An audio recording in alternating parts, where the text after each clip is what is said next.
जय हिंद दोस्तों, मैं हूं कृष्णकांत। फ्रेंड, आज बहुत ही अच्छी गुड न्यूज़ आई हुई है। उत्तराखंड अधीनस्थ सेवा चयन आयोग ने सहायक अध्यापक के लिए बहुत सारी वैकेंसी निकाली हुई है।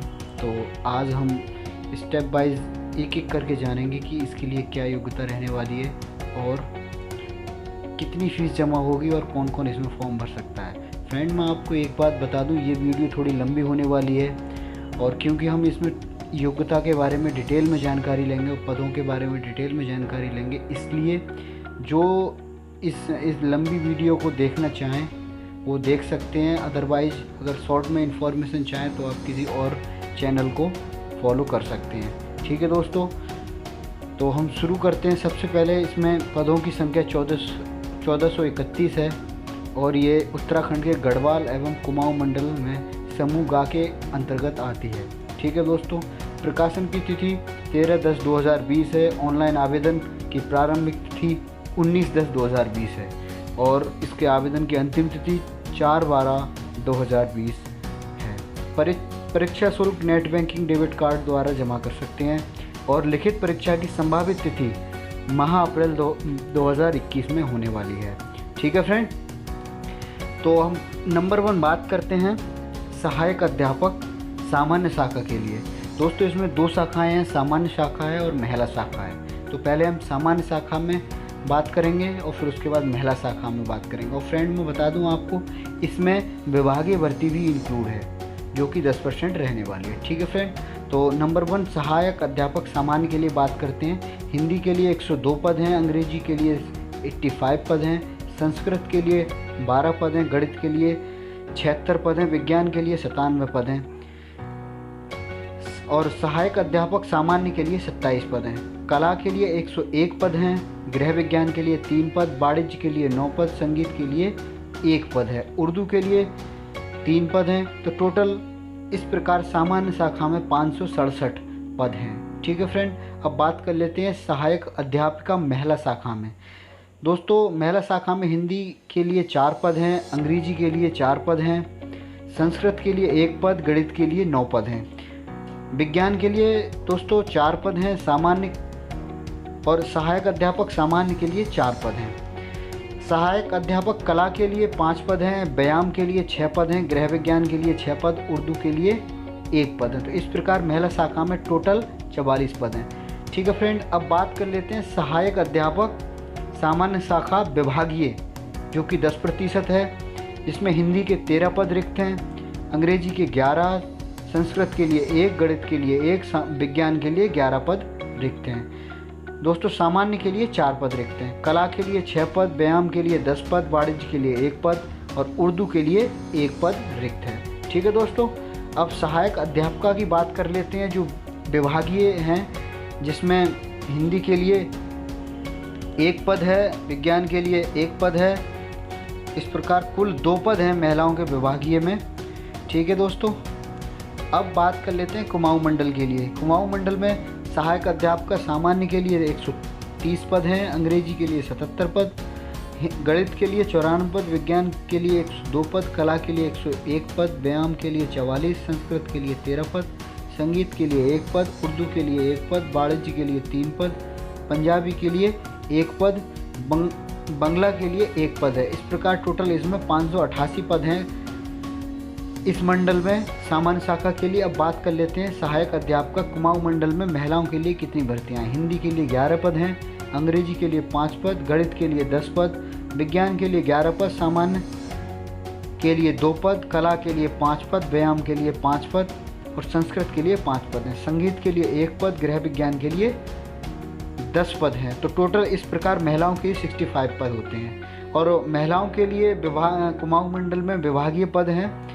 सामान्य शाखा में हिंदी के लिए 22 पद रिक्त हैं, अंग्रेजी के लिए 13 पद रिक्त हैं और गणित के लिए 16 पद, विज्ञान के लिए 20 पद, कला के लिए 12 पद और व्यायाम के लिए 10 पद, संस्कृत के लिए 2 पद रिक्त हैं। ठीक है दोस्तों, हम महिलाओं के लिए बात कर लेते हैं। विभागीय भर्ती में कितने पद रिक्त हैं। हिंदी के लिए 2 पद हैं, अंग्रेजी के लिए 1 पद, गणित के लिए 2 पद, विज्ञान के लिए 2 पद और व्यायाम के लिए 1 पद है, संस्कृत के लिए 1 पद, गृह विज्ञान के लिए 2 पद हैं। इस प्रकार टोटल 11 पद महिला विभागीय में रिक्त हैं। और इन्होंने बता रखा है कि महिला शाखा के अंतर्गत सहायक अध्यापिका के पद महिला अभ्यर्थियों से भरे जाएंगे। सामान्य शाखा के पद महिला और पुरुष दोनों अभ्यर्थियों के द्वारा भरे जाएंगे। मतलब यह है कि महिला अभ्यर्थी दोनों शाखाओं में, महिला और सामान्य में अप्लाई कर सकते हैं। ठीक है फ्रेंडों, वेतनमान की बात कर लेते हैं दोस्तों।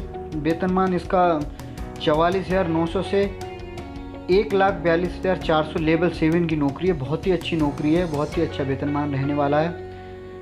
शैक्षिक योग्यता की बात कर लेते हैं। ये हम डिटेल से जानकारी पाएंगे दोस्तों। इसी के बारे में बात कर रहा था कि मैं इसी के संबंध में वीडियो लंबी हो जाएगी दोस्तों। ठीक है, वीडियो आप स्किप ना करें, एक एक जानकारी में विस्तार पूर्वक बताने वाला हूँ। सहायक अध्यापका सामान्य के लिए बात करते हैं। पहले इसमें किसी भी विश्वविद्यालय से भूगोल, अर्थशास्त्र, राजनीतिक शास्त्र एवं इतिहास विषयों में से किन्हीं 2 विषयों के साथ स्नातक की उपाधि, परंतु उक्त 2 विषयों में से एक विषय तृतीय वर्ष तक तथा शेष एक विषय द्वितीय वर्ष तक अनिवार्य रहेगा। ठीक है फ्रेंड, इसके साथ साथ LT ग्रेड का डिप्लोमा चाहिए या फिर BEd होना आपके पास किसी भी संस्थान से ज़रूरी है। अगर इन दोनों के अलावा अगर आपके पास NCERT के क्षेत्र शिक्षा संस्थान से 4 वर्षीय इंटीग्रेटेड कोर्स BA-एड भूगोल, अर्थशास्त्र, नागरिक शास्त्र एवं इतिहास विषयों में से किन्हीं 2 विषयों के साथ उत्तीर्ण होना आवश्यक है। ठीक है फ्रेंड, अगली बात करते हैं गणित के लिए। गणित के लिए फ्रेंड गणित भौतिक विज्ञान के साथ स्नातक होना है, जिसमें तृतीय वर्ष में गणित या फिर भौतिक के रूप में एक विषय होना अनिवार्य है। प्रथम 2 वर्ष में दोनों विषय गणित तथा भौतिकीय होने चाहिए। इसके साथ दोस्तों LT ग्रेड का डिप्लोमा हो या फिर BEd की उपाधि होनी चाहिए या NCERT से BSc-ED होना चाहिए। ठीक है दोस्त, अगला पद है विज्ञान के लिए। विज्ञान के लिए रसायन विज्ञान, जंतु विज्ञान, वनस्पति विज्ञान तीनों विषयों के साथ स्नातक की उपाधि होनी चाहिए और LT ग्रेड का डिप्लोमा और BEd होना चाहिए। ठीक है दोस्तों, या फिर आप NCERT से BSc-ED होनी चाहिए। अगला पद है हिंदी। हिंदी के लिए दोस्तों जान लेते हैं। हिंदी के लिए आप हिंदी साहित्य के साथ स्नातक की उपाधि होनी चाहिए। अंतिम वर्ष तक आपने हिंदी साहित्य पढ़ा हो और इसके साथ किसी उत्तराखंड के विश्वविद्यालय या फिर किसी और राज्य की किसी और माध्यमिक शिक्षा परिषद से इंटरमीडिएट में संस्कृत विषय होना अनिवार्य है या फिर स्नातक के प्रथम वर्ष तक आपने संस्कृत विषय पढ़ा हो और इसके साथ LT ग्रेड का डिप्लोमा और BEd होना आवश्यक है। या फिर NCERT से आप इंटीग्रेटेड कोर्स में BEd होना, हिंदी साहित्य के साथ BEd होना ज़रूरी है। ठीक है दोस्तों, और इंटरमीडिएट में संस्कृत विषय हो या फिर स्नातक में 1 साल आपने संस्कृत विषय के रूप में पढ़ा हो। ठीक है फ्रेंड, अगली बात कर लेते हैं संस्कृत की। संस्कृत साहित्य आपने स्नातक की उपाधि कर रखी हो संस्कृत में और उत्तराखंड विद्यालय शिक्षा परिषद, माध्यमिक शिक्षा परिषद उत्तर प्रदेश अथवा किसी भी परिषद से आपने इंटरमीडिएट परीक्षा हिंदी विषय के साथ उत्तीर्ण की हो या फिर स्नातक में 1 साल आपने हिंदी पढ़ी हो, इसके साथ LT ग्रेड का डिप्लोमा और BEd। ठीक है दोस्तों, या फिर संस्कृत विश्वविद्यालय अथवा सरकार द्वारा मान्यता किसी भी संस्कृत विद्यालय से शास्त्री की उपाधि होनी चाहिए। शास्त्री की उपाधि के साथ LT ग्रेड का डिप्लोमा और BEd होना जरूरी है। ठीक है दोस्तों, या फिर ये नहीं हो तो या फिर NCERT में आपको BA-एड संस्कृत विषय के साथ होना चाहिए।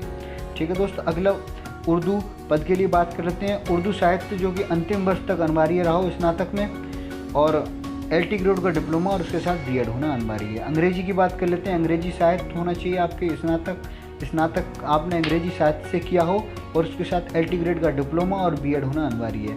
NCERT से या फिर NCERT से BEd होना अंग्रेजी साहित्य के साथ ज़रूरी है। ठीक है दोस्तों, अगला बंगाली की बात करते हैं। बंगाली सहायक अध्यापकों के लिए बंगाली साहित्य के साथ आपने स्नातक किया हो और LT ग्रेड का डिप्लोमा या फिर BEd होना चाहिए।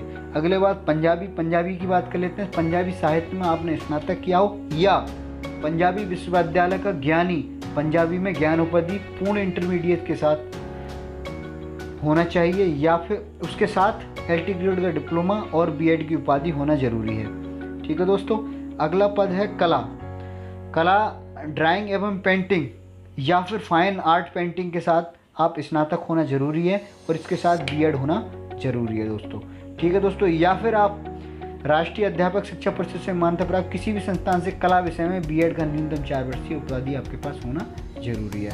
ठीक है दोस्तों, शारीरिक शिक्षा के लिए देख लेते हैं। शारीरिक शिक्षा के लिए स्नातक होना चाहिए किसी भी संकाय में बीएड, किसी भी संकाय से आप स्नातक होनी चाहिए, और आपको बीपीएड की आपके पास डिग्री होनी आवश्यक है, या फिर इसके समतुल्य कोई और डिग्री होनी चाहिए। ठीक है दोस्तों, संगीत अध्यापकों के लिए बात कर लेते हैं। किसी भी विश्वविद्यालय से संगीत वादन अथवा गायन विषय में स्नातक की उपाधि होनी चाहिए। उसके साथ एलटी का डिप्लोमा या फिर बीएड की डिग्री होनी आवश्यक है। ठीक है दोस्तों, या इसके साथ किसी भी विश्वविद्यालय में स्नातक हो और स्वर और वाद में इलाहाबाद विश्वविद्यालय से संगीत में सीनियर डिप्लोमा या भातखंडे संगीत विश्वविद्यालय से संगीत विशारद की उपाधि होनी जरूरी है, या फिर इसके अलावा उत्तराखंड भातखंडे संगीत विश्वविद्यालय संगीत विशारद की उपाधि होना जरूरी है, या फिर प्रयाग संगीत समिति इलाहाबाद से 5 वर्षीय संगीत प्रभाकर होना जरूरी। इनमें से कोई भी एक योग्यता होनी आपके पास जरूरी है। अगली बात कर लेते हैं गृह विज्ञान के लिए।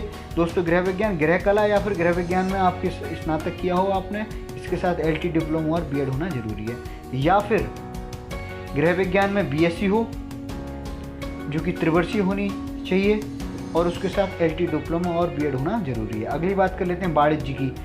कॉमर्स के लिए आपको कॉमर्स में आप स्नातक होना जरूरी है, उसके साथ एलटी ग्रेड का डिप्लोमा और बीएड होना जरूरी है, या फिर आप एनसीईआरटी से बीएड वाणिज्य में विषय के साथ स्नातक होना आपका जरूरी है। ठीक है दोस्तों, अगली बात कर लेते हैं लिखित परीक्षा की।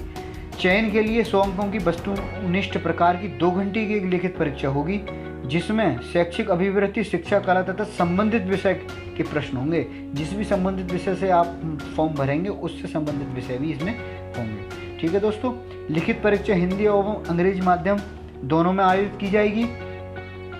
ओबीसी श्रेणी को 45% तथा अनुसूचित जाति अनुसूचित जनजाति के लिए 35% अंक लाना अनिवार्य है। ठीक है दोस्तों, और इसमें नेगेटिव मार्किंग का प्रावधान है, तो कृपया ध्यान रखें कि गलत उत्तर देने की कोशिश ना करें। ठीक है दोस्तों, अगले आयु की बात कर लेते हैं। 1 जुलाई 2020 को न्यूनतम 21 वर्ष तथा अधिकतम 42 वर्ष होना आवश्यक है। ठीक है दोस्तों, नेक्स्ट देखते हैं। दोस्तों, वीडियो को कोई भी स्किप ना करें, और इसमें मैं विस्तार पूर्वक इसकी जानकारी दे रहा हूँ, इसलिए थोड़ी वीडियो लंबी हो सकती है। शुल्क की बात कर लेते हैं दोस्तों। अनारक्षित सामान्य वर्ग के लिए 300 रुपये, एससी के लिए 150 रुपये, एसटी के लिए 150 रुपये और आर्थिक रूप से कमजोर वर्ग के लिए 150 रुपये की फीस इसमें रखी गई है। ठीक है दोस्तों, एक बार मैंने इसमें देखा है, थोड़ा एनालिसिस किया है कि इसमें टेट सीटेट क्वालिफिकेशन का कोई प्रावधान नहीं दिया है। और दोस्तों, मैं इस वीडियो के डिस्क्रिप्शन में इसका लिंक डाल दूंगा, वहाँ से इसका नोटिफिकेशन आप निकाल सकते हैं और उसको अच्छे से अध्ययन कर सकते हैं। दोस्तों, अगर वीडियो अच्छी लगी हो तो लाइक और कमेंट करना और सब्सक्राइब करना चैनल को। धन्यवाद।